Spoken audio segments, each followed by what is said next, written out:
Tara agad kita, hindi ka pa nakakasagot. Kasi nga, attendance ang ayaw. Meron pa? Guys, meron pa po bang babasa sa last time? At saka kung meron pa, anong itutuloy natin? Continuation ng saan tayo natapos sa part 4? Alam ko, part 4 tayo, hindi pa tayo nakakapag part 5. Hindi na sure dyan.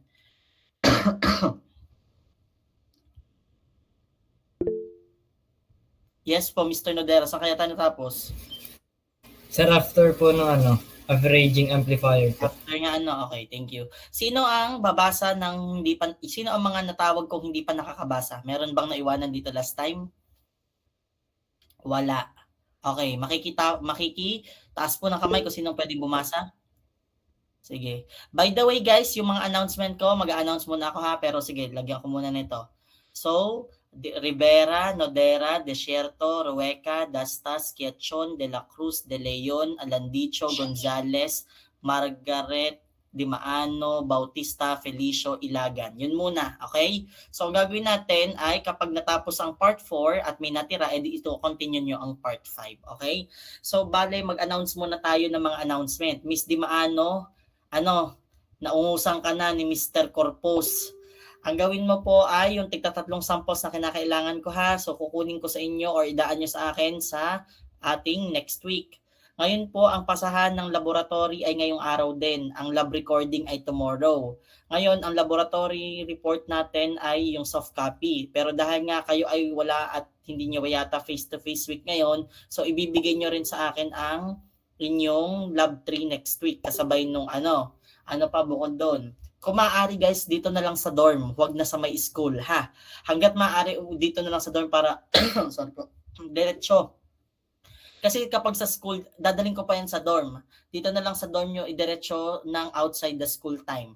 Possible ay mga bandang 7 or 8 p.m., mga ganun, or 6 p.m. Minsan kasi 7 p.m. pa ang labas ko sa school So mga 7:30, ibili nyo na lang sa GCH, sa mga nakatira dito at finals nyo. Ang finals nyo nga pala, i-announce ko na din. Ang finals nyo ay approved na. So bali, ang finals nyo po ay up to 60 items ulit. All about operational amplifiers, 50-50. Okay? Paano 50-50, sir? 30 questions po ay concept, 30 questions ulit ay 30 questions ay concept, 30 questions ay computation. Ngayon po, lahat ng diniscuss sa PowerPoint ay masasama.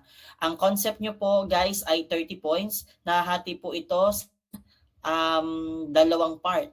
1 to 10 po ay troubleshooting, mag-shade kayo. Tapos yung natitirang 20 points po ay magkakaroon po kayo doon ng true or modified true or false. Sir, paano gagana ang modified true or false? Makinig mabuti ha. Para sa final exam, pag mali ang ginawa nyo sa direction, hindi ko kayo papatawarin. Hindi ko kayo i-consider guys. So makinig maigi. So magsusulat nyo ang true, may answer sheet yon sa pinakalikod. Huwag kayong magsusulat ng sagot sa mismong answer, sa mismong test paper. May nakalaan dong answer sheet.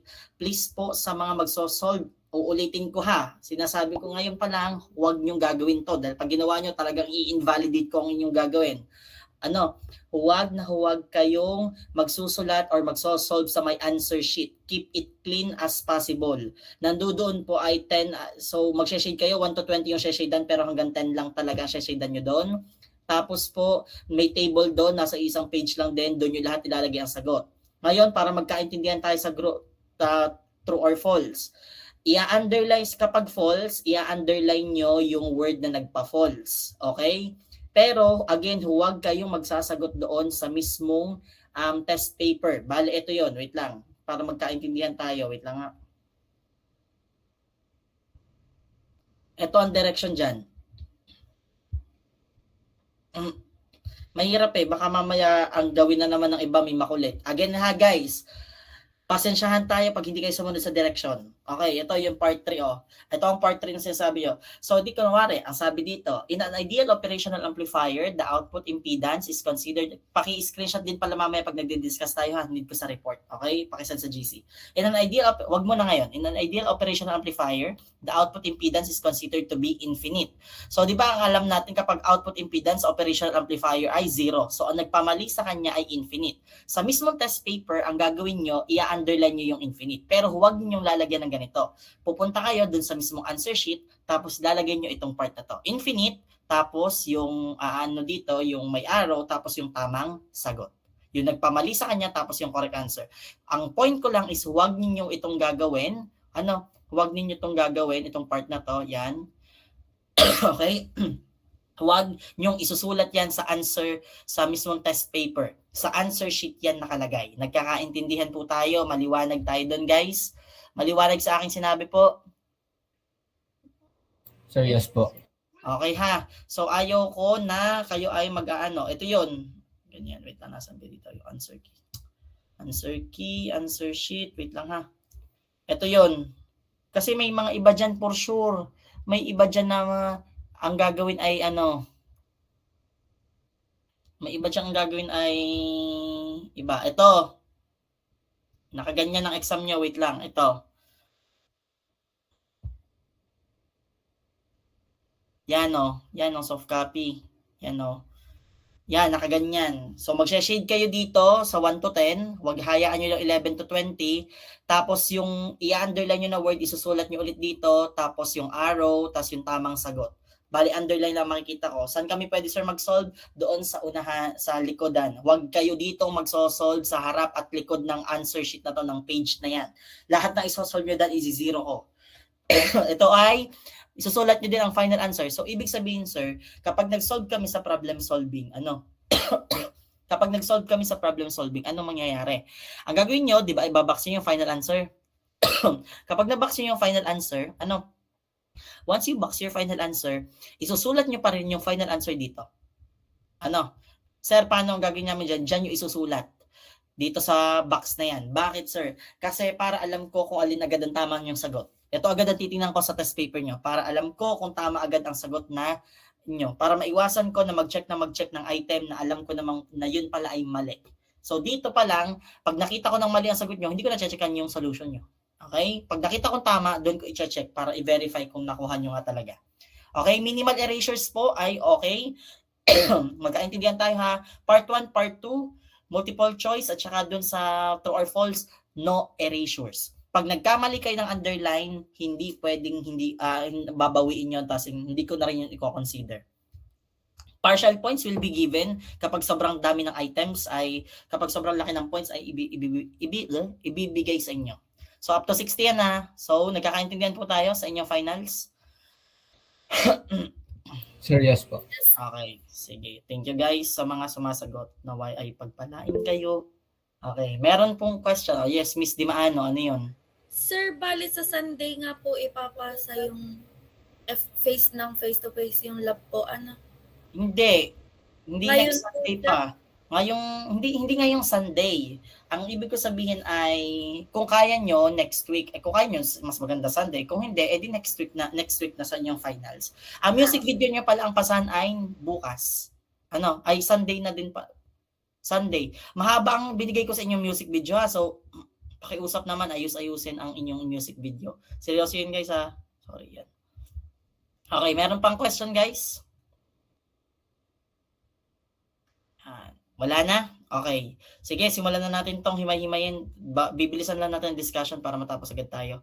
Although may part 5 kasi Pag hindi natapos, so kailan nga po sir ang aming Kailan po pala sir ang aming recitation? Sunday din. Sir, yung po bang sa true or false, yung po ba ay word by word makikita naman sa PPT? Yes. Kung ano nasa PPT, yun lang yun. Yun nga lang, kinakailangan specific at tatama din ang inyong ilalagay na word doon. Okay? So mag-aral kayo mabuti po. So next, punta natin ang scaling adder. Okay po, nag-move na po ba ang presentation ko? Guys? Yes Po. Okay. So, in our presentation, ano ang gagawin natin dito? So, makikibasa po ako. Isang tao lang ang babasa nito. Sa unang bullet ay unang sentence, wag na itong basahin. Tapos yung second bullet na ulit. RX na lang ang tawag sa RX. Makikibasa po ako. Scaling adder. A different weight can be assigned to each input of a summing amplifier by simply adjusting the values of the input resistors. As you have seen, the output voltage can be expressed as the weight of a particular input is set by the ratio of RF to the resistance Rx for that input. R1, R2, Rn. For example, if an input voltage is to have a weight of 1, then Rx equals Rf, or if a weight of 0.5 is required, Rx equals Rf. The smaller the value of input resistance Rx, the greater the weight, and vice versa. Okay. Thank you po. So, pag scaling adder guys, di ba yan ay uri ng isang summing amplifier? Di ba pag summing amplifier, pwede ka magkabit ng iba't ibang amount ng voltage. So, sa scaling adder, ganun lang din siya. Actually, yun nga summing amplifier pa lang din naman siya. Ang problema, ang kinaibahan lang niya is dito kasi sa scaling adder, tinatansya niya or wini-weigh niya kung ano yung effect ng iba't ibang voltage value na ilalagay mo. Pero typically, again, isa siyang uri ng summing amplifier. So, halos yung formula niya ay parehas lang sa formula ng isang summing amplifier. No need to further discuss this. Okay. Next natin ay integrators and differentiators. Ang integrators and differentiators are the two topics na atin na pong na-discuss at napadaanan noong part 2 sa op-amp. Guys, yung part 1 ng op-amp ha, magdi-disclaimer ako, may mga kinuha ako doon sa pinost ko. Kasi yung ating diniscuss nung face-to-face na part 1 ay hindi ko sinama. Hindi yun yung PowerPoint na yun. Yung PowerPoint na sinend ko or in-upload ko ang inyong aralin ha. Huwag yung aking diniscuss nung face-to-face. Pero although same lang din naman sila ng concept. So, ang part 2 ay integrators and differentiators. So, dito po ay alamin natin, medyo mas laliman natin ng konti. Makikibasa po ako by one person. An op-amp integrator simulates mathematical integration, which is basically a summing process that determines the total area under the curve of a function. An op-amp differentiator simulates mathematical differentiation, which is a process of determining the instantaneous rate of change of a function. It is not necessary for you to understand mathematical integration or differentiation.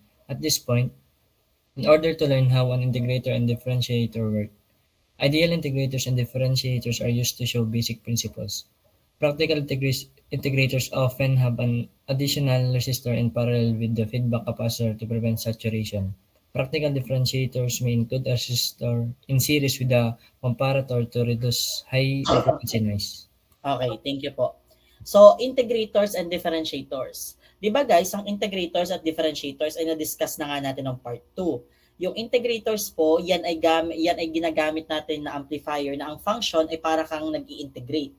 Di ba ano ba ang concern natin kapag integration? According sa integration, ang gusto natin, hinahanap natin, the purpose of integral is to find the total area under the curve of a function. Sa po ay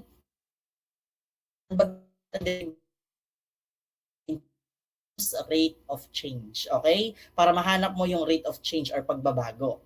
Ngayon po, pero sir, ibig sabihin po ba nito kami po ay kami po ay mag-i-integrate at magdi-differentiate? Hindi po, hindi naman kinakailangan yon. However, alamin lang na kasi hindi naman siya sakop ng electronics, okay? So hindi tayo magsosolve, huwag kayo mag-alala doon.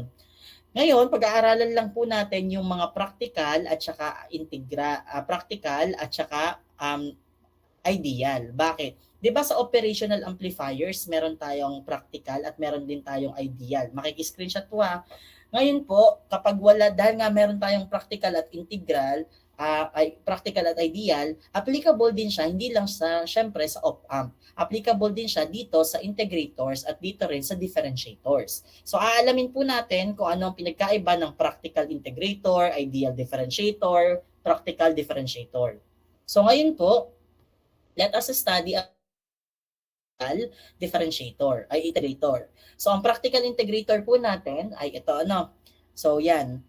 Pakibasa po ng 2 tao. Per paragraph, per bullet po. The practical integrator. The ideal integrator uses a capacitor in the feedback valve, which is open to DC. This implies that the gain at DC is the open loop gain of the op-amp.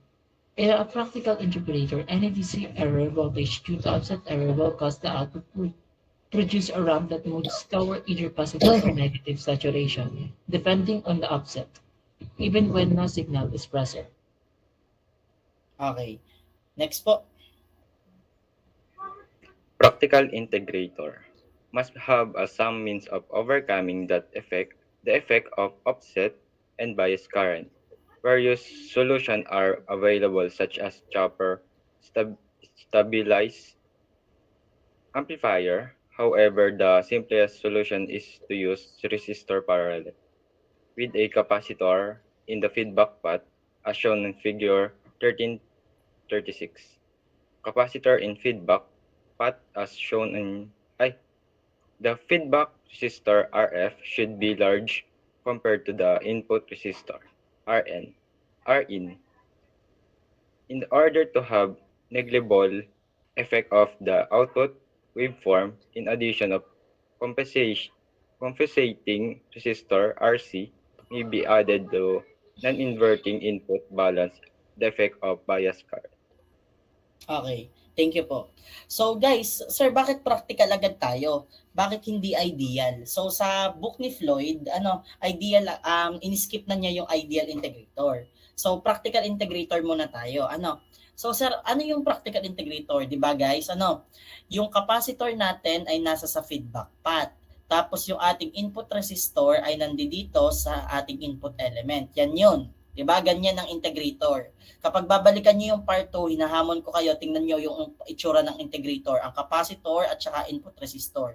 Sir, tanong lang, bakit may feedback resistor ka dito na nakaparallel sa capacitor at bakit ka may compensating resistor na nakakonect sa non-inverting input? Bakit meron? Kasi nga po, we are talking about practical integrator. Hindi na siya ideal. Yung nasa part 2, ideal yun. Yun ang itsura ng ideal. Di ba pag ideal, yun yung gusto nating mangyari. Yun yung basihan ng perfection. Ang problema nga po, hindi naman nangyayari yun sa totoong buhay. Bakit? Ano ba so ang kinoconsider natin? May noise ka, di ba? May output error ka na laging makukuha dyan. So, ina-assume mo ngayon na yung output error na yan ay mangyayari. Na which is totoo namang nangyayari. Hindi naman perfect ang lalabas sa'yo na voltage. Kaya may error yon. Kaya ka naglalagay ng feedback resistor at saka ng compensating resistor. So, ibig sabihin po pala nito, yung feedback resistor mo na nakaparallel sa iyong capacitor at yung iyong compensating resistor na nakakonect sa non-inverting input ay mga measures po para po ma-overcome natin o maharang natin yung mga noise at saka mga errors. Yes po. Diba yun Practical integrators must have some means of overcoming the effects of offset and bias current. So, yun kasi yung effect ng bias current at ng offset current. Ang magkaroon ng error sa iyong output voltage. Kaya ang gagawa po natin ay nagkakaroon po tayo dito ng or naglalagay tayo ng additional elements para po ma-counter natin or ma-combat natin yon. Nagkakaintindihan po tayo doon guys? Maliwanag po? Naintindihan nyo? Yes po, sir. Okay. Next natin, meron din tayong tinatawag na ideal differentiator. The ideal differentiator. An ideal differentiator is shown in figure 13 to 37. Notice how the placement of the capacitor and resistor differ from the integrator. The capacitor is now the input element and the resistor is the feedback element. The differentiator produces an output that is proportional to the rate change of the input voltage. Okay, thank you po. Yung ideal differentiator na yan guys, ay yan yung nasa sa part 2. Magkaiba lang ng itsura kasi yung sa part 2, boylested ang ginamit dito kay Floyd. Pero ganun pa rin. Ang resistor mo ngayon ay nandito sa feedback path at ang capacitor mo ang nasa input element. Patay sir, di ba kanina magkabaliktad yan? Yes po, yun ay integrator. Pag binagbaliktad ko po pala ang tayo ng resistor ko at ng capacitor, iba na siya, hindi na siya integrator? Yes po. Differentiator yon. Pero ideal to. So anong ibig sabihin? Hindi pa natin kino-consider dito yung noise at saka yung mga output error na pwedeng mangyari. Kaya dito po papasok ang tinatawag nating practical differentiator. Ano naman kaya pag sinabi nating practical differentiator? Kindly read.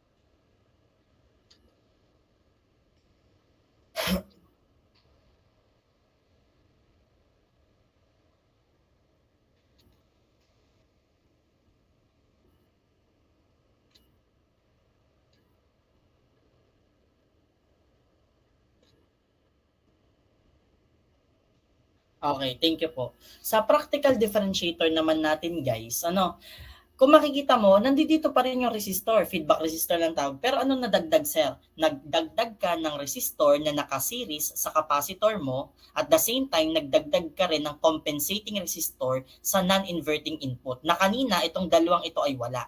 Sir, bakit? Again, nagko-consider ka ng noise. Okay? Sir, ano bang meron? Kapag kasi itong resistor mo ay nakaseries sa capacitor, it acts like a low-pass filter.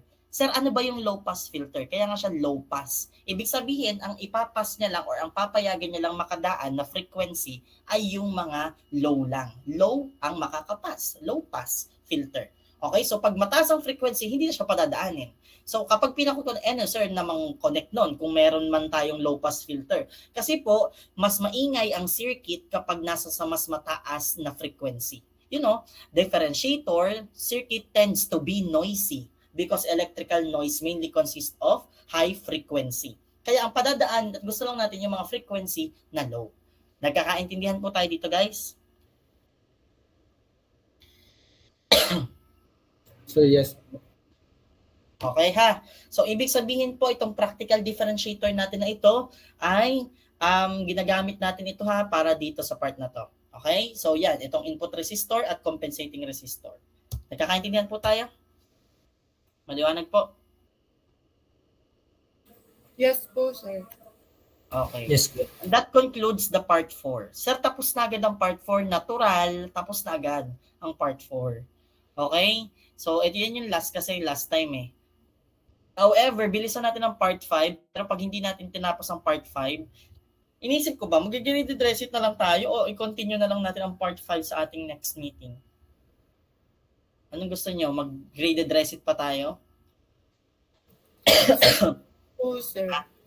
Ano? Discussion po.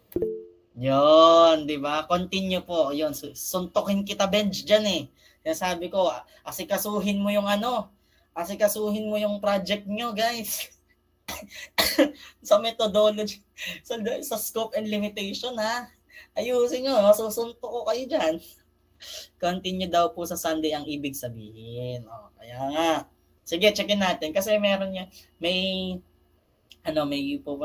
gagawin ako maya-maya konti. Pero anyway, sige, let's begin po. Checkin natin kung hanggang saan pupunta, Miss, di maano, makikitake na kung sino ang sa bagay, ganun din naman eh. Ito na ang last part ng ating op-amp. Checkin natin. So baka hindi na ako magpa-resit. Sige na. Para mas dami tayo natapos. I-continue ito ha. So sige po, discuss po. Nakikita na po ba ako? Nakikita na po ba ang ating Ito Yes. ulit. Apo. Sir, yes po. sir. Sige, checkin natin. So, operational amplifier last part, we will talk about instrumentation amplifiers. Ako muna magsasabi dito. Instrumentation amplifiers are commonly used in environments with a high common mode noise, such as in data acquisition system where remote sensing of input variables is required. Anong ibig sabihin nun? Kalimitan pong ginagamit ang instrumentation amplifiers sa mga maiingay na industry. Sa mga pagawaan or manufacturing or basta yung mga manufacturing na applications. Diyan po pumapasok ang amplifier. Di ba sir, maingay yun? Maraming machines na pwedeng magkaroon ng or mag-contribute sa ingay. Yung mga electrical energy ng mga machine, akala nyo, yan ay mga noise kapag pinick up ng signal nyo. Ngayon, dun gumagana ang instrumentation amplifier. Kasi ang ginagawa ng instrumentation amplifier ay meron siyang ability na mag-amplify, palakihin yung signal kahit sobrang ingay ng environment. Specifically, anong ingay ang tinutukoy natin? Common mode noise. Sir, ano ba yung common mode noise? Masasampal kita pag di mo alam yung common mode. Ang common mode, kung hindi mo maaalala, kung guilty ka, patay ka sa finals. Kinakailangang aralin mo to. Ang common mode kasi guys, ay yung paraan ng paglalagay mo sa signal ng iyong amplifier. Di ba sa common mode, discuss natin ito ng face-to-face, maglalagay ka ng parehas na amount ng voltage doon sa iyong dalawang input. At ngayon, ang mangyari, yun yung magka-cancel sa mismong output kasi nga parehas yung voltage na inilagay mo sa input. Ngayon po, yung input na yon common mode yon. Kaya nga common mode noise. Ibig sabihin, pag nag-input ka ng dalawang signal na meron dong noise. Ang noise na meron doon sa dalawang parehas na signal na iyong in-input ay common mode noise. Nagkakaintindihan po tayo so far sa instrumentation amplifiers. Yes po, Yes. sir. So yes Okay. po. Next po, palalimin natin kung ano pa ang ibig sabihin ng instrumentation amplifier. Kindly read po, dalawa ang magbabasa nito. Makikiread po per paragraph. Yung mga tinawag ko kanina, madami yun.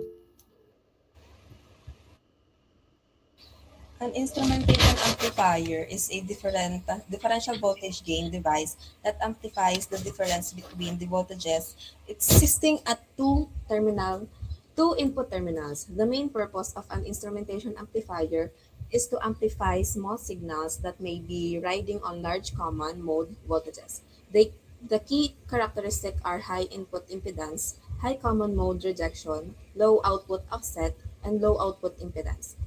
The basic instrumentation amplifier is an integrated circuit that internally has 3 operational amplifiers and several resistors. The voltage gain is usually set with an external resistor. O, sunod. A basic instrumentation amplifier is shown in figure 14:1. Op-amps A sub 1 and A sub 2 are non-inverting configurations that provide high input impedance and voltage gain. Op-amp A sub 3 is used as a unity gain differential amplifier with high precision resistors that are all equal in value. R3 equals to R4 equals to R5 equals to R6. Okay. So again, ano bang gusto natin? Ang sabi kasi dito, an instrumentation amplifier is a differential voltage gain device. Ano ba yung differential voltage gain device? Eh di ba kunwari mag-input ka dito ng 5 volts, tapos dito 3 volts. Eh di pagsasamahin yan ngayon ng amplifier. So ngayon, yung ability na yon ng amplifier na yung difference ng dalawang voltage ay kanyang palalakasin or palalakihin, yun ang ginagawa ng instrumentation amplifier. Okay? Ngayon, ano ba yung pinaka-purpose nun? Kasi again, may kakayahan ng instrumentation amplifier na mag-amplify. Baka hanggang ngayon, di mo pa alam ang amplify ha. Ang ibig sabihin ng amplify ay pagpapalaki. Pinapalaki niya yung small signal. Okay? Na again, yung small signal ay nakaride along the large common mode voltage. Sir, ano ba yon? Ibig sabihin guys, pag nag-input kayo ng sobrang laki nga or malaking value ng mga voltage nga, again, industry kasi ang pinag-uusapan natin dito yung mga gumagamit talaga mga ginagamit talaga to sa mga pagawaan So syempre, yung mga voltahe na pumupunta doon or pumapasok, matataas. So ngayon po, minsan sa sobrang taas, yung may small signal pa rin na meron doon sa mga voltage yan. Kaso, ang problema nga, dahil nga sobrang liit lang nila, kalimitan, kasama silang nare-reject. Diba, nire-reject, may common mode rejection tayo. Kapag parehas yung dalawang signal na in-apply mo, nire-reject siya ng ating operational amplifier. Yun nga ang problema, nare-reject nga. So, ibig sabihin, kung ordinary yung amplifier lang ang ilalagay mo dito, i-reject niya yung small signal. Nire-reject niya. So ngayon, nawawala yung nang tuluyan yung signal. Unlike dito sa instrumentation amplifier, hindi niya bukod sa nire-reject niya, kaya niyang palakasin yung small signal.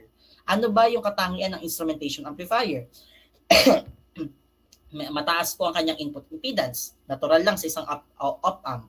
Mataas din ang kanyang common mode rejection, which is good. Low output offset at matababa rin po ang kanyang output impedance. Tapos kung makikita natin dito sa part na to, meron tayong resistor na nakakonect sa labas ng ating amp. Kasi di ba ito yung feedback resistor niyan. Yan yung RF, hindi lang RF ang tinawag diyan. R1, R2, R5 lang ang tinawag diyan. Di ba? Yung R3 natin at yung R4, sir, ano yung meron diyan? Yan po yung external resistor na nating tinatawag. Kasi nga kaya nga external, nasa sa labas siya. Kasi ito lang naman ang op-amp mo Wala ka namang op-amp na meron talaga dito bukod pa. Anong ginagawa niyan, sir? Yan po yung nagse-set ng voltage gain. Tapos po, makikita nyo, may input kayo, may gain set, pang set ng gain, Pero yun ang kadalasan pong purpose ng ating R3, or ng external resistor to set the voltage gain. Nagkakaintindihan po? Maliwanag, guys? So yes po. Okay, Yes, thank you po. So again, guys, sa instrumentation amplifier natin, ay ito pong part na ito. Yan pang part na yan. So, bale, ito namang second paragraph, ito lang naman po ay reiteration or description ito. No need naman yung aralin yan. Next naman natin, equations. Hindi natin to isasama sa recit ay sa final, hindi to kasama. So, i-skip na natin. Yung part 4 and part 5, I make sure na ito ay concept lang ang kinuha ko. No need. Next po natin. Applications. Saan ba natin, sir, ginagamit ang ating instrumentation amplifier? Makikibasa po ako. Application. Instrumentation amplifier is normally used to measure small differential signal voltages that are superimposed on a common mode voltage often much larger than the signal voltage. Applications include situations where a quantity is sensed by a remote device, such as temperature or pressure sensitive transducer, and the resulting small electrical signal is sent over a long line subject to electrical noise that produces common mode voltages in the line. The instrumentation amplifier at the end of the line must amplify the small signal from the remote sensor and reject the large common mode voltage. Okay. So sabi naman sa inyo, di ba? Ito yung common mode voltage na kadalasang ina-apply. Kunwari lang ha, ito yung voltage natural. Common mode nga, hindi natural. Parehas yun ng itsura. Okay? So yan yung ilalagay dito sa input at saka sa dalawang input. Okay? So ngayon, meron dyang signal. Small lang naman. Pero again, ang gagawin nga kasi normal ay nire-reject yan. So anong ginagawa? Ini-amplify yung signal. Pag na-amplify yung signal, magiging ganito ngayon. Kaya kung makikita nyo, mas greater ngayon yung signal, and at the same time, pag greater na yung signal, mas smooth. Ano? Saan po kalimitan yung ginagamit? Sa mga temperature or pressure sensitive. Okay? Sige. Merong pang questions po?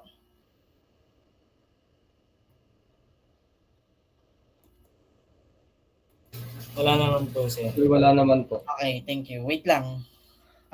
Short break lang. 5 minutes. Wait lang. Ganyan muna. Noise effects in instrumentation amplifier applications. So ano ba yung effect ng noise sa ating instrumentation amplifier? Ano? Paano nakaka-affect? Makikibasa po ako. Hanggang shield guard muna tayo, guys. Hanggang next slide tayo. Makikibasa muna po. Susunod.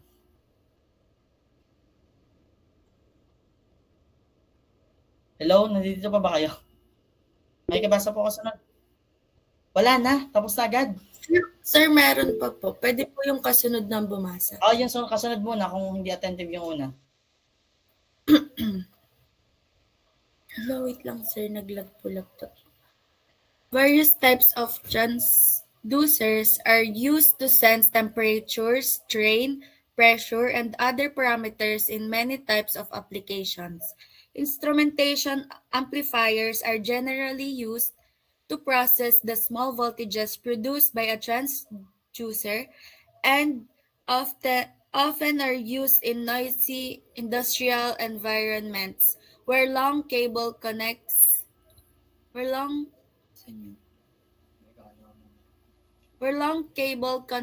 transducer output to the amplifier inputs. Noise in the form of common mode signals picked up from external sources can be minimized but not totally eliminated by using coaxial cable in which the differential signal wires are surrounded by a metal mesh sheathing called a shield. As you know, in an electrically noisy environment, any common mode signals that are induced on the signal lines are rejected because both inputs to the amplifier have the same common mode signal.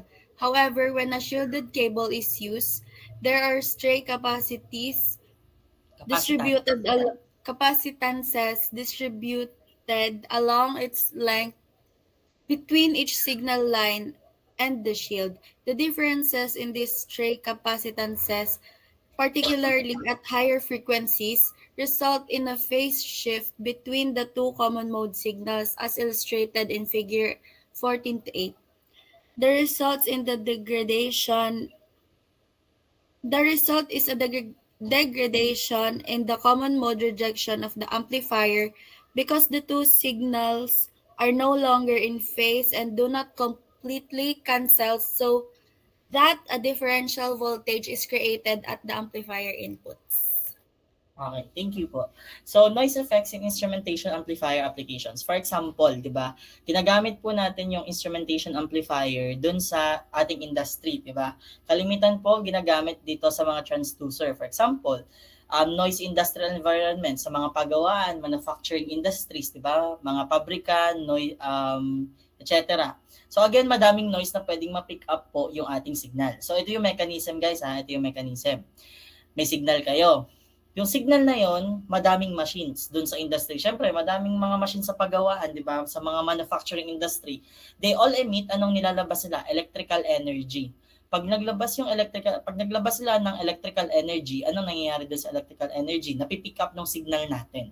Pag napick up ng signal natin, may noise na yun. Yun na yung ingay. Ngayon, additionally, sir, contaminated na yung noise namin? Yes po. Pagka-contaminate ng noise natin doon sa part na yon ay anong meron? Di ba yung noise na? Pagkatapos na makontaminate ng noise, meron tayong coaxial cable. Sir, ano yung coaxial cable?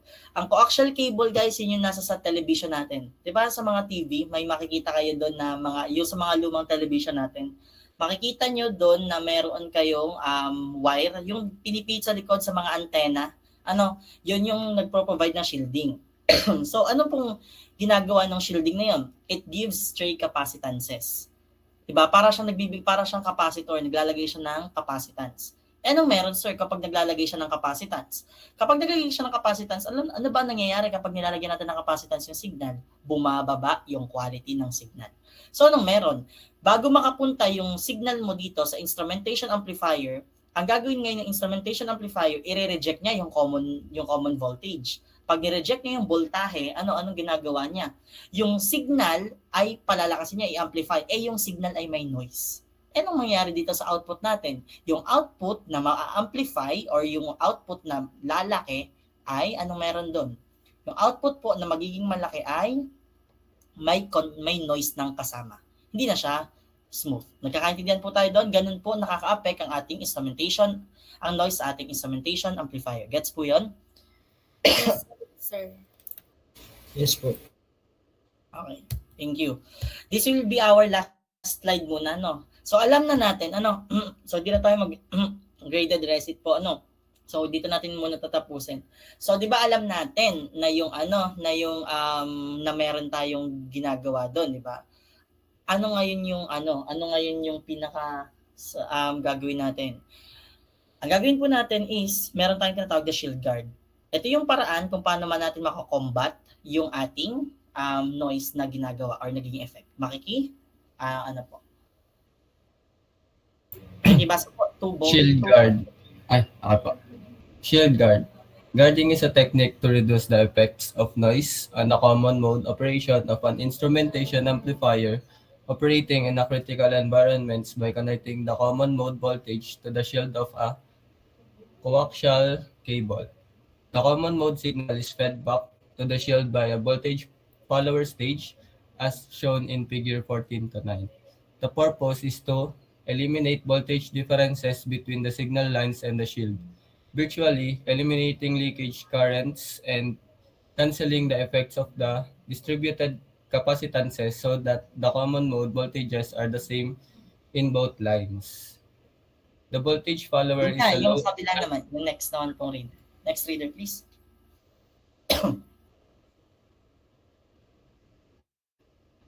Wala nang susunod. Wala na, parang si Ilagan yung last time. Si Miss Ilagan po. Nasaan pa yung susunod? Sir, ako po. Sige po. Ito pong second paragraph po, sir. Yan nga yun. The voltage follower is a low impedance source that drives the common mode signals onto the shield to eliminate the voltage difference between the signal lines and the shield. When the voltage between each signal line and the shield is zero, the leakage currents are also zero, and the capacitive reactance becomes infinitely large. An infinitely large X over C, XC implies a zero capacitance. Okay, so continuation tayo dun sa nangyayari sa noise. Ano ba yung shield guard na tinatawag natin? Di ba may signal kayo na makaka-pick up ng noise, tapos meron ding capacitance, di lalo na nag-degrade yung signal. Ang ginagawa po ng shield guard, naglalagay tayo ng voltage follower. So ano meron dun, sir? Ang ginagawa po natin sa voltage follower is kapag po dito, nakapunta dito sa part na to, bago siya pumunta sa instrumentation, dadaan muna siya sa voltage follower. Ano bang ginagawa ng voltage follower? Bakit ba kinakailangan ng signal na dumaan muna sa voltage follower? Kasi dahil nga contaminated yung signal natin, ang ginagawa ng voltage follower is to eliminate leakage current and canceling the effects of the distributed capacitance. It typically cancels the noise. So di ba, parang anong nangyari doon, nadumihan ka, pumunta ka ng palengke, nadumihan yung paa mo, tapos ang mangyayari, yung voltage follower, yun yung tubig. Di ba? Ay sige, bago ka pumasok ng bahay, sa halip na papasok ka na madumi yung paa, madumi yung ginamit mo, hinuhugasan mo muna. Ganun po ang ginagawa ng voltage follower. It eliminates the leakage current and canceling the effects. Kina-cancel niya yung effect ng capacitance. Nagkakaintindihan po tayo dun, guys? Maliwanag po.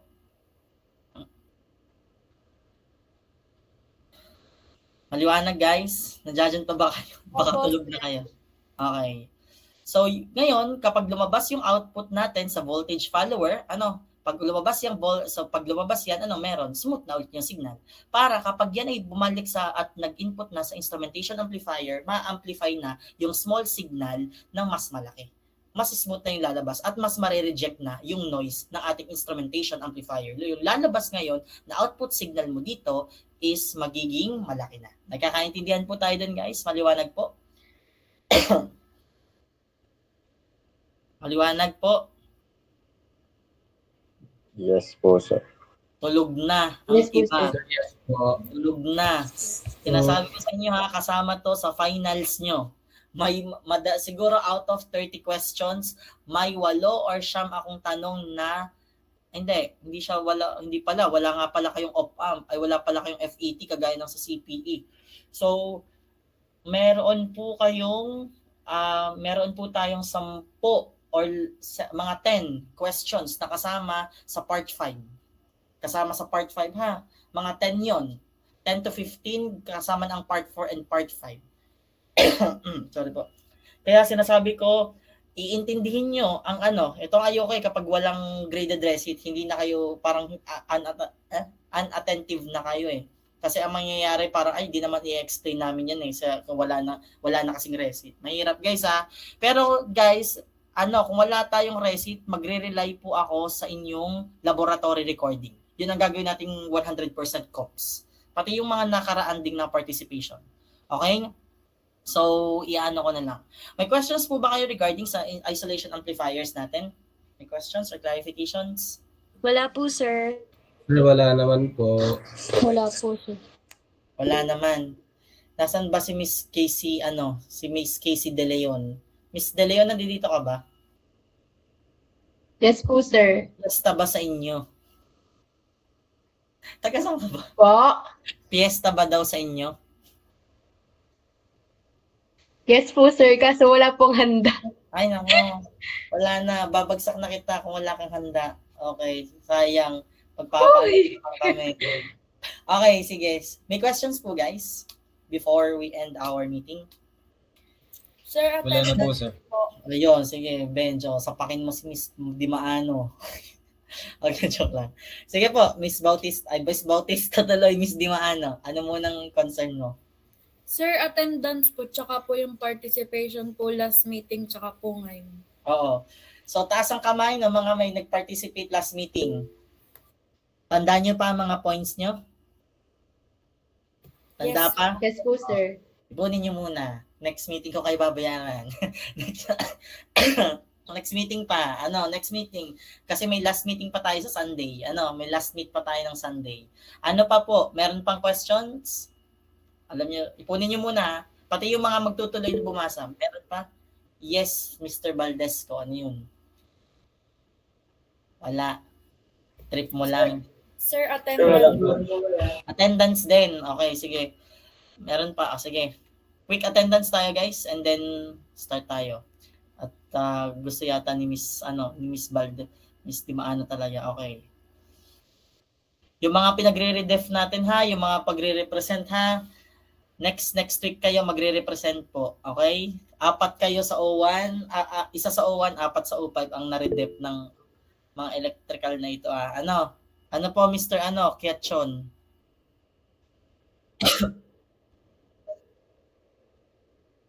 Mag-represent? Bakit? Ano meron?